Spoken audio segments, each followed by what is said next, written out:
Messieurs, bonjour, je suis ravi d'être avec vous aujourd'hui pour le tout premier podcast de la chaîne Le Turfin, un podcast qui va débriefer des courses durant ce week-end extraordinaire. On va commencer avec ce samedi, on va parler des critériums des 3, 4 et 5 ans. On parlera aussi d'Éric Raffin qui s'impose dans le critérium des 3 ans et des 4 ans. C'est vraiment le leader des drivers en France et en Europe actuellement.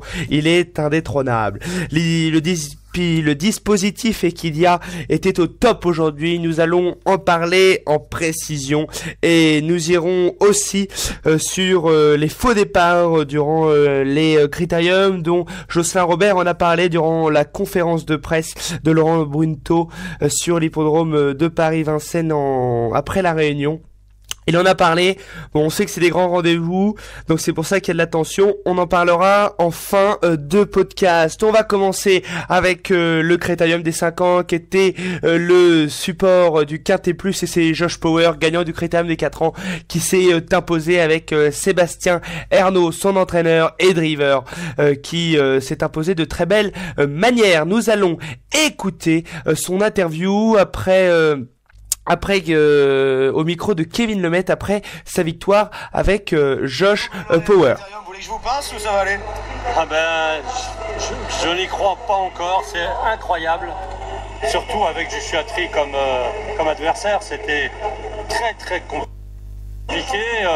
C'est un super cheval et vraiment, mais Sébastien Ernaud a fait un travail incroyable. Il l'avait dans sa tête, il a préparé le cheval comme il fallait. Les préparatoires, il n'a pas trop cherché à aller devant. Alors, honnêtement, c'est vraiment un super entraîneur et un super cheval. C'est à peine croyable de goûter à ces victoires-là, c'est presque inatteignable. C'est vrai, surtout 2 fois de suite. 4 ans et 5 ans, je pense pas que ça a été réalisé souvent. J'ai cru lire que c'était en 2002 ou quelque chose comme ça la dernière fois. C'était il y a longtemps. Donc vraiment, franchement, c'est inespéré avec toute cette bande qui est venue là. On est vraiment sur un nuage et surtout que c'est à la régulière. C'est encore plus beau parce qu'on aurait pu effectivement Joshua aurait pu faire une faute ou un truc comme ça. La victoire n'est pas la même. Félicitations. Et d'autant plus que c'est 2 chevaux fantastiques quoi. Et 2 entraîneurs fantastiques. Bravo.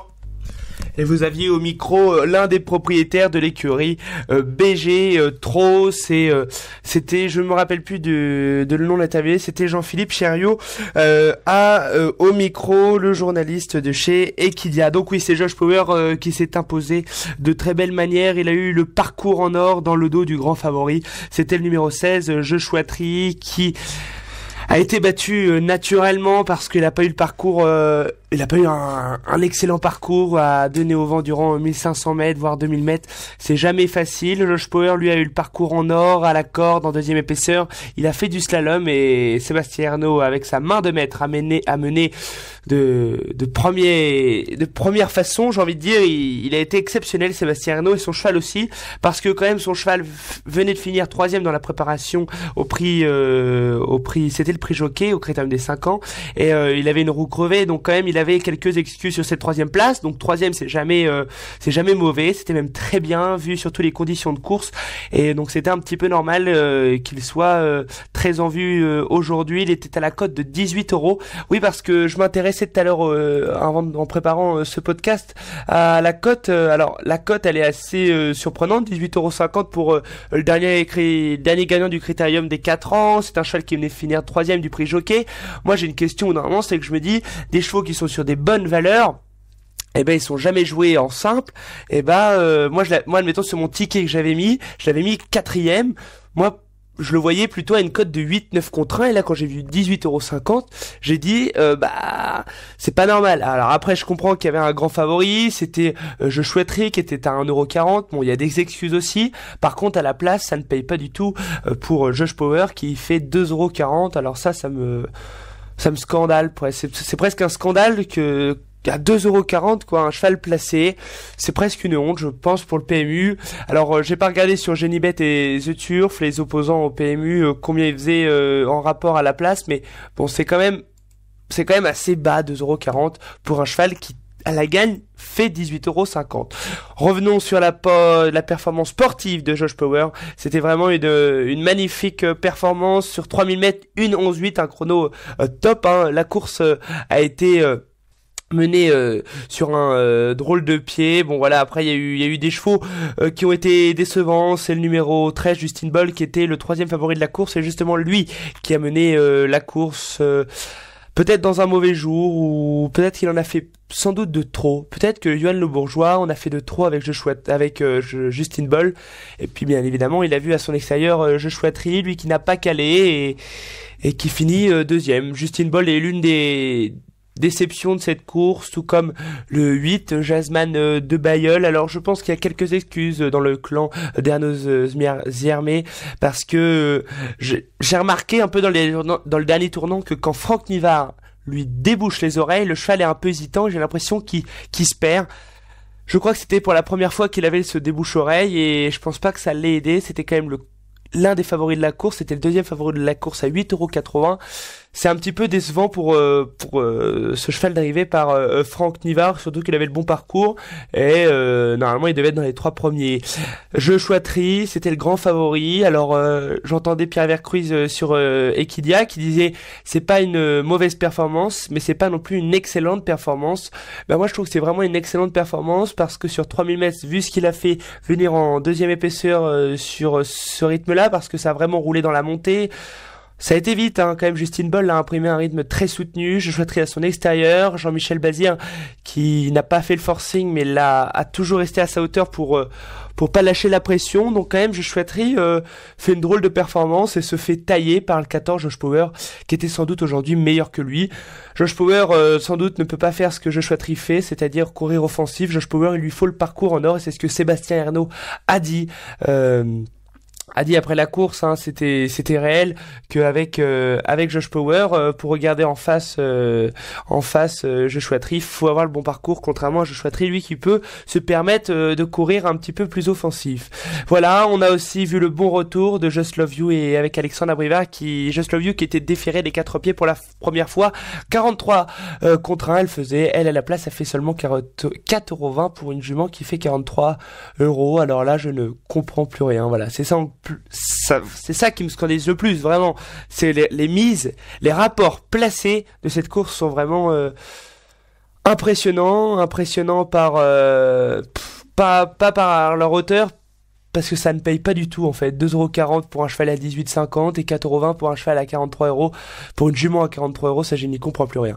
Revenons sur la performance sportive, Just Love You, qui était en ce moment en demi-teinte, hein, des performances réellement en demi-teinte, 17e, 10e, 11e, 10e, 9e, dont partante, c'était le 13 janvier où elle avait eu un accident, où Alexandre Abrivard était aussi dans cet accident. C'était vraiment grave, et depuis cet accident, elle a eu un passage à vide, et là j'ai l'impression qu'elle renaît. Elle était déférée des 4 pieds, et ça c'était vraiment, je pense que ça lui a donné un réel plus. Elle marche quand même 1,12, c'est la première femelle, il n'y a pas grand chose à dire. Shankovici qui répète, lui qui finit 4e, qui répète sa dernière excellente performance dans le prix jockey où il finissait 2e derrière Joshua Tree. C'était top. Just Midi qui a fini très vite à 128 contre 1. Je ne l'avais pas mis dans mon pronostic, dommage, parce que le quintet doit payer, je crois qu'il fait une soixantaine de milliers d'euros. Je vais vous donner les rapports, 62 000 €. Donc c'est quand même top pour les rapports. Donc voilà, Just Midi à 128 avec Sébastien Baude. Il a très bien sprinté. J'aime le foot qui fait pas une mauvaise performance, qui court même très bien parce qu'il a été offensif. Jasmine de Bayeul, j'en ai parlé assez décevant. Just Gigolo qui court pas trop mal en retrait, il a bien fini. Jabel Pur décevant. Jocon Civé décevant, Jusqu'au Fils décevant, Jolie Poupée qui n'a pas eu un parcours très facile, elle a dû venir en extérieur durant toute la cuvette, donc c'était pas facile. Et Junior Sport, là, c'était à peu près la non-chance de la course, hein, à 183 contre 1, ça se voyait à la cote, fini 15e, c'est le dernier. On a fait la faute avec Jumba Leguez et Jasper Deschamps. Je vous conseille de garder Jasper Descharmes, car il fait une très belle performance en retrait, même malgré sa disqualification. Allez, maintenant on en a parlé de ce Critérium des 5 ans, une très belle épreuve qui nous était proposée, qui a vu comme gagnant Josh Power. On va parler maintenant de la 6e course, c'était le Critérium des 3 ans, remporté par Lovino Bello, deuxième du prix du Critérium des jeunes. C'est vraiment un top cheval qui méritait largement son groupe 1. Il a battu le record d'Europe sur les 1609 mètres. Il marchait 1,97. C'était sur les pompes d'Anguin dans le prix Henri Cravoisier et il s'est imposé une nouvelle fois aujourd'hui de très belle manière. Il a contré l'attaque assez sèche du 14, Lombok-Gel et Pierre Verva avec pour l'entraînement de Jean-Luc Dersoir.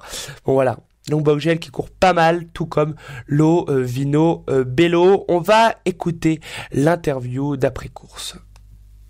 Allez, les félicitations de Pierre Lévesque. Jocelyn, quelle émotion? Ce que vous voulez, vous voyez bien l'émotion, elle transpire. J'ai mes 3 filles qui sont là, mes petits-enfants. Je le répète, j'ai vécu avec mon cheval et pas ma famille depuis un mois. C'est dur. C'est dur. Je courais pas pour gagner aujourd'hui. J'ai dit à Eric, je m'en fous de pas gagner. Ce que je veux, c'est que mon cheval ne soit pas battu par des aléas. Je veux savoir, entre guillemets, qui est le meilleur cheval. Il s'avère qu'on repasse en pole position, mais je respecte le GN. Il va nous rebattre. Je vais voir avec Thierry, c'est un cheval qui va pas courir beaucoup. Je suis heureux d'avoir respecté aussi mes co-indivisaires dans la syndication. Je voulais pas les décevoir. On était raisonnable dans l'approche. Le cheval est magique, il est intelligent, il monte en pression, il descend, il a la classe. Il a de la tenue, 1600 mètres, record d'Europe. Critérium des 3 ans, 2007. Moi, allez, encore une saison ou deux, puis j'arrête. Ça y est, vous avez atteint le Graal. Ouais, j'ai passé du temps avec mon cheval, trop. C'est des sacrifices. Allez, ce matin, je vais vous donner un scoop. Ce matin, le cheval a nagé avant de venir ici. Hier, il a fait une petite américaine, quoi. Donc moi, je m'inspire un petit peu, je suis un peu dans la description. Je m'inspire de ce que font d'autres sports, à tort, à raison. Je fais mon truc au feeling. J'embarque tous mes jeunes, là, Corentin, qui est un super jeune, là, je le challenge. Je le challenge durement, mais voilà, on va pas chercher de la perfection sans bosser. Enfin, moi, je suis pas assez doué pour ça, donc nous, on bosse, quoi. Vous avez hyper concentré, on avait un œil sur vous avec les jumelles. Ouais. Et après, au passage du poteau, j'ai cru que vous alliez vous effondrer. Ça a failli, non? L'émotion, ça devait être... Ouais, c'est... Je vous dis, j'ai mes 3 filles, mon épouse, mon père qui a 90 ans, qui a été bénévole, qui est bénévole depuis 45 ans sur un hippodrome de 3e catégorie, je l'ai pas encore vu. Voilà, c'est des histoires de famille et c'était aujourd'hui. Voilà, faut regarder le cheval, rien d'autre à dire, je pense. Je suis content d'Eric parce que j'ai pas le sentiment qu'on a eu le meilleur des parcours. Là, je demande Jean-Michel fait une petite faute. On croit qu'on a la place, on l'a pas. On est à 2,5, 3, on revient. On est recouvert, on fait le dos, on fait le large, si j'ai bien vu, du cheval de Monsieur Luc, non, c'est pas ça? Non, de qui? En dedans de nous? Lotta Bourbon, bonne jument, très bonne jument. Et c'est le cheval qui l'a gagné. Félicitations.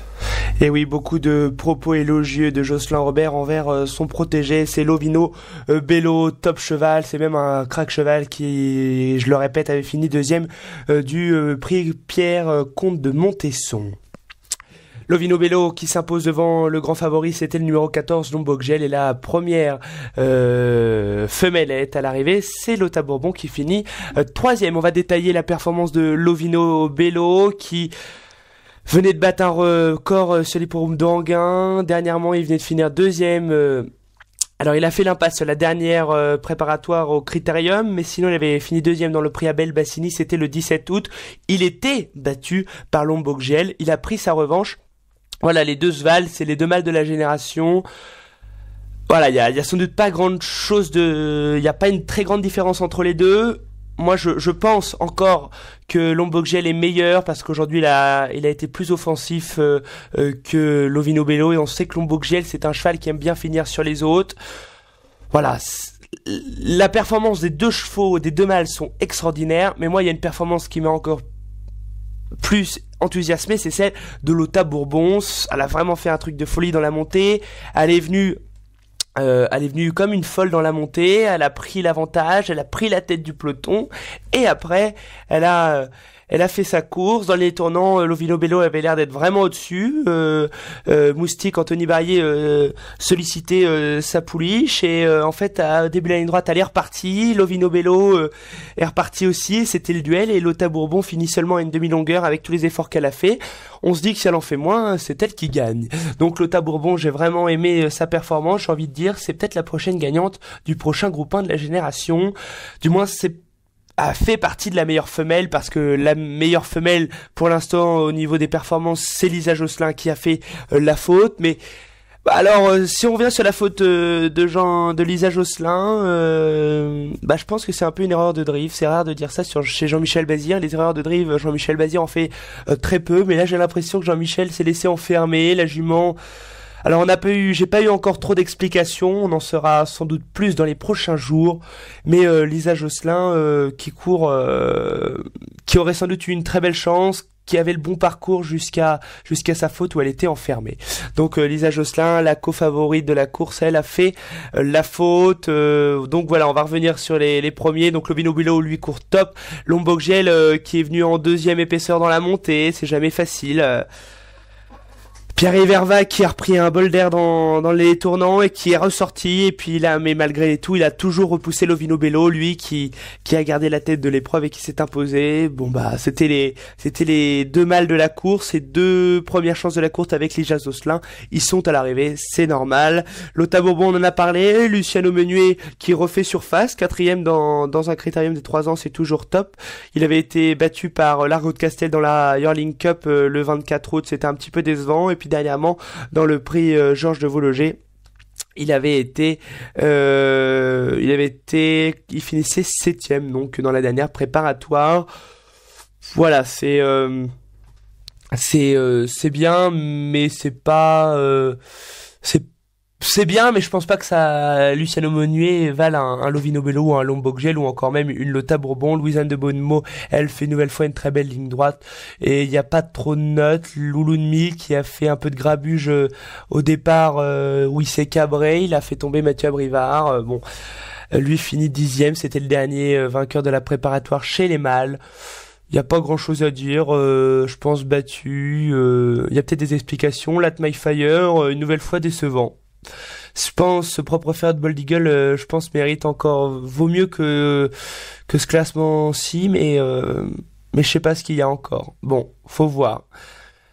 Mais voilà pour le critérium des 3 ans, une très belle course, malgré beaucoup trop de faux départs. Dans la 7e épreuve, c'était le critérium des 4 ans, où c'est Keep Going qui s'est imposé, sans doute la plus belle impression de la journée.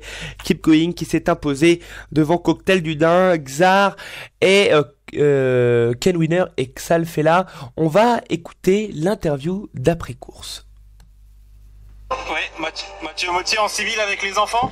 Elle est belle celle-ci avec Eric dans le sulky. Bah ouais, elle est magnifique, hein. C'est dur de gagner un critérium, je suis très heureux aujourd'hui pour mon cheval. C'est une performance aussi assez impressionnante parce qu'ils ont roulé le dernier kilomètre, c'est assez impressionnant. Le vôtre n'avait pas la bonne course.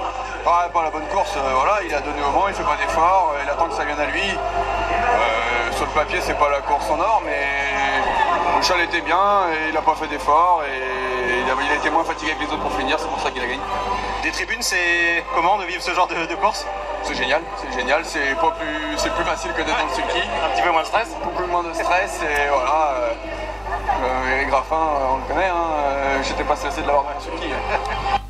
Et oui, Mathieu Mottier qui ne pouvait pas driver son protégé car il a copé d'une mise à pied. Keep Going qui fait une drôle de performance, qui fait une performance même je dirais extraordinaire avec Eric Raffin à son sulky. C'était quand même un cheval qui restait sur de bonnes performances. C'est un cheval qui faisait preuve d'une grande régularité. 3e du prix Fathéon où il était battu par Cristal Josselin, Carlito. Donc il avait quand même des lignes. Il s'était imposé dans la préparatoire. C'était le 23 juin dans le prix Ouest France où il battait Craig Time et tout et toute la clique. Donc quand même 3e du prix de Milan, il avait quand même des lignes et il méritait sa victoire de groupe 1. Il l'a gagné, et de quelle manière? En faisant presque toute la course en 2e épaisseur. c'est fou, quoi. On dit souvent à Vincennes, on ne peut plus gagner en étant né au vent, même j'ai déjà entendu des grands entraîneurs, Philippe Allaire dit maintenant, gagner TT Cordes, c'est difficile. Sébastien Garato dit, gagner TT Cordes, c'est difficile. Jean-Michel Bazir dit, gagner TT Cordes, c'est difficile. Lui, il ne gagne pas TT Cordes, mais il gagne à 2 nez au vent, ce qui double encore la performance, et c'est extraordinaire. Celui qui a été TT Cordes, c'est Cocktail du Dain. Il est battu de très peu, encore une fois, même pas d'un nez. C'est dommage, bon, c'est quand même un double vainqueur de groupe 1, Cocktail du Dain, Keep Going méritait sa course, mais moi vraiment l'impression de cette journée c'est Keep Going, le consultant de chez Equidia, Pierre Vercruz, était même impressionné. Après je l'ai eu par texto, il était vraiment ébloui par cette performance. Donc Keep Going vainqueur. Moi j'ai pas grand chose à dire sur ce fils de Follow You, extraordinaire. Cocktail du Dain qui est toujours à l'arrivée, c'est le plus riche de la génération, il n'y a pas grand chose à dire, une nouvelle fois battu. Il gagne pas souvent ce cheval-là, il gagne pas souvent, il a quand même gagné 2 groupes 1, mais bon, en ce moment il est quand même souvent battu, ça fait 5 courses qu'il est battu. Mais il est toujours là, deuxième, quatrième, deuxième, il y a pas encore à rougir de cette performance, surtout qu'il est battu de très peu, et aujourd'hui il a joué son va-tout en imprimant un rythme assez soutenu, 12,5 sur 2850 mètres, un chrono excellent. Xar, déféré des 4 pieds pour la première fois, lui a fini en trombe, non pas déféré des 4 pieds pour la première fois, je raconte une bêtise, il l'a déjà été, mais déféré des 4 pieds depuis au moins 8 mois, donc c'était encore une fois une très belle performance de Xar qui a fini en trombe mais qui n'a pas pu venir chercher les premiers. Le 7, Ken Winner, qui a eu un parcours en or et qui fait sa course, qui n'a pas à rougir, et elle aussi, je pense qu'elle est battue par meilleure. C'est la première femelle, donc il n'y a rien à dire. Colsella qui fait une honorable ligne droite et qui court top, c'est très bien avec Sébastien Arnaud à son sulky pour se protéger de Fabrice Soulois. Craig Taimatu, lui, encore une fois, n'a pas le bon parcours. Ça, c'est vraiment le problème de se protéger de Sébastien Garato. Moi, c'est vraiment mon préféré dans la génération. Je dis que c'est un cheval qui courra le Prix d'Amérique un jour avec de très belles chances, même avec des chances de victoire. Craig Taimatu, pour moi, c'est vraiment le cheval à guetter de près dans cette génération. Christa Josselin, l'autre protégé de Sébastien Gerato, a eu le parcours en or. J'ai même cru dans les tournants qu'il allait venir jouer un tout premier rôle, voire gagner, puis à mi-ligne droite au racket, je sais pas, il a pas répondu. J'ai dit voilà, je pense qu'il est battu par meilleur, mais c'est dommage parce que dans un grand jour, ce Crystal Josselin là aurait pu donner chaud au premier, et on a fait la faute avec 2 protégés, Sébastien Garato, Killer Queen et Caporal des Forges, et quelle beauté pour l'entraînement de Laurent Claude à Brivard, Katinka Dumouchel et King Opera et Canal Bélève. La grosse note de cette course, c'est King Opera qui finissait en trombe, ça continuait de 50 mètres, c'est lui qui gagnait la course, malheureusement il a été disqualifié. C'est vraiment un top cheval ce King Opera, je l'ai mis dans mes jumelles, et ne vous inquiétez pas, il va payer la prochaine fois. Voilà pour le critérium des 4 ans. On a parlé de tous les critériums. On est à 23 minutes maintenant d'enregistrement. On va pouvoir parler des autres temps forts de la journée. C'est Eric Raffin qui est dans une forme extraordinaire. Il est vraiment dans une forme... Moi, j'ai pas autre chose à dire qu'extraordinaire. Eric Raffin, il enchaîne les succès. Hier, il gagne le quintet. Il gagne 2 groupes 1 aujourd'hui. Il gagne même une 3e course avec Axe Propulsion. Et donc, c'est vraiment top. Voilà, là, depuis le début de l'année, quand même, Eric Raffin, en quelques mots, c'est 227 victoires, 188 victoires attelées, 39 au monté, premier au sulky d'or, 3e à l'étrier d'or, premier au combiné pro, premier au GNT des drivers, 3e au GNT des jockeys. Bon, au bout d'un moment, je peux pas faire grand chose. Il gagne tout, il a gagné des Hitlop, il vient de gagner 2 groupes 1, il est assis derrière le meilleur cheval européen actuellement, c'est Orsi Dream, l'un des favoris du prochain Prix d'Amérique. Eric Raffin, j'ai l'impression que c'est son année peut-être pas en nombre de victoires, car on sait que c'est un driver qui a dépassé le cap des 345, le record qui était établi par Jean-Michel Bazir il y a encore quelques années. Bon, je pense pas qu'il va battre son record, de toute façon il en a à 227, c'est impossible en 3 mois de faire une 150 victoires, 120 victoires, 130 victoires, mais Mais j'ai l'impression qu'Eric Raffin peut faire vraiment un truc exceptionnel, peut faire un meeting d'hiver, je crois, extraordinaire, parce qu'il a vraiment les bons chevaux. Il y a encore quelques semaines, il a eu une fracture de la mâchoire, donc c'est quand même pas un métier facile. Il a quand même eu quelques aléas et pourtant, lui, il est toujours là. Eric Raffin, c'est vraiment l'homme en forme du moment et il faut le garder parce que là, le meeting d'hiver arrive et j'en suis persuadé, sûr et very sûr que c'est lui qui va être l'homme du meeting d'hiver. On peut parler du dispositif d'Equidia, la chaîne des courses qui était pour cette journée à Vincennes. C'est eux qui l'ont appelé comme ça, la journée à Vincennes. Alors, quelques nouveautés avec Cécile Martineau à l'intérieur de l'hippodrome, c'est-à-dire qu'elle était réellement en immersion dans le public, dans les écuries, dans les vestiaires, elle a interviewé un peu tout le monde et c'est hyper important. Ça met en valeur le monde des courses, ça met aussi en valeur pas forcément que le côté sportif, mais aussi le côté convivial. Il y a plein de bonnes choses à dire de ce dispositif. Ils étaient 8 au micro, c'est-à-dire... Il avait 3 avec alors je vais pas vous dire tous les noms des journalistes là, il m'échappe, mais bon 3 avec Pierre Vercruise, Jean-Philippe Chériot, il y avait Maxime Bourrat, je crois, il y avait Olivier Pivin dans la voiture, il y avait Cécile Martineau, il y avait Kevin Lemaître à la perche en piste et il me manque l'animateur, je m'en rappelle plus du nom. Oh là là là, bon c'est pas grave, donc ils étaient quand même 8 au micro, c'est énorme, et je trouve que c'est hyper important parce que c'était vraiment top, on a passé une super belle après-midi, le spectacle était au rendez-vous avec le côté sportif et aussi le côté... feu d'artifice, le public était devenu nombreux, les entraîneurs, propriétaires et drivers ont fait le jeu, sont montés sur le podium, ont répondu aux questions de Laurent Brunto ou de Marine Costabaldi, il y a eu vraiment une vraie atmosphère extraordinaire durant cet après-midi et on parlera bien évidemment des nombreux faux départs dans ces critériums qui ont été trop nombreux, mais pourquoi ont-ils été trop nombreux? Moi je pense pas que ça soit de la faute du starter. Il y a peut-être aussi un problème dans les raquettes, aux raquettes des 3000, il y a peut-être un problème. Bon, on va pas refaire on va pas refaire Vincennes, mais ce que je veux dire c'est que hormis ça, toute l'après-midi s'est bien passé. Je sais que Jocelyn Robert disait dans la conférence de presse qu'il y avait quelques problèmes avec les faux départs. Oui, c'est vrai que ça fait monter les chevaux en pression, c'est jamais bon les faux départs. Philippe Allaire, on sait que c'est vraiment ce qu'il déteste, les faux départs. Et pourtant, c'est bien quand il y en a, ça montre la régularité des courses. C'est pour la régularité des courses et la régularité des jeux et des parieurs. C'est un respect quand des chevaux partent mal, quand il y a des problèmes. Au départ, faut mieux mettre un faux départ que partir et mettre de côté des chances de chevaux qui voulaient courir à la course. Donc voilà, donc je trouve que les faux départs c'est pas intéressant, c'est pas bien, mais il en faut quand ça va pas. Donc voilà pour l'actualité et le débrief de cette journée. Bon, alors c'était le premier podcast de cette année et on a eu un très beau podcast parce qu'on a débriefé de toutes les courses.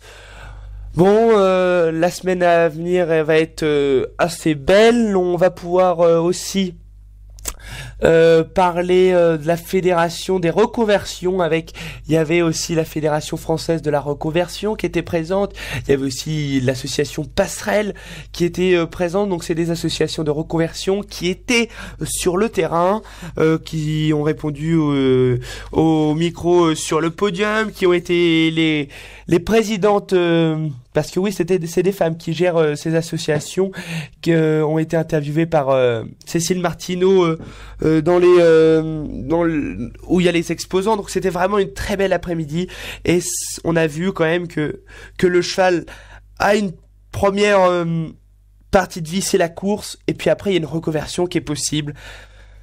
Bon, vous pouvez aller voir sur les sites, les réseaux sociaux, il y a plein de sites disponibles maintenant de reconversion dans les courses et c'est extraordinaire. On va pas en dire plus, et moi je vais vous dire à samedi prochain, peut-être même à dimanche, on verra quand on fera le prochain podcast, mais on aura des invités, sans doute la prochaine fois, ou peut-être pas, mais même si on n'en a pas, on fera avec, comme aujourd'hui, ça s'est très bien passé. J'espère que vous allez être nombreux à écouter cette émission, et moi je vous dis à bientôt, et n'hésitez pas à vous abonner et partager cette vidéo, et allez, ciao ciao ciao.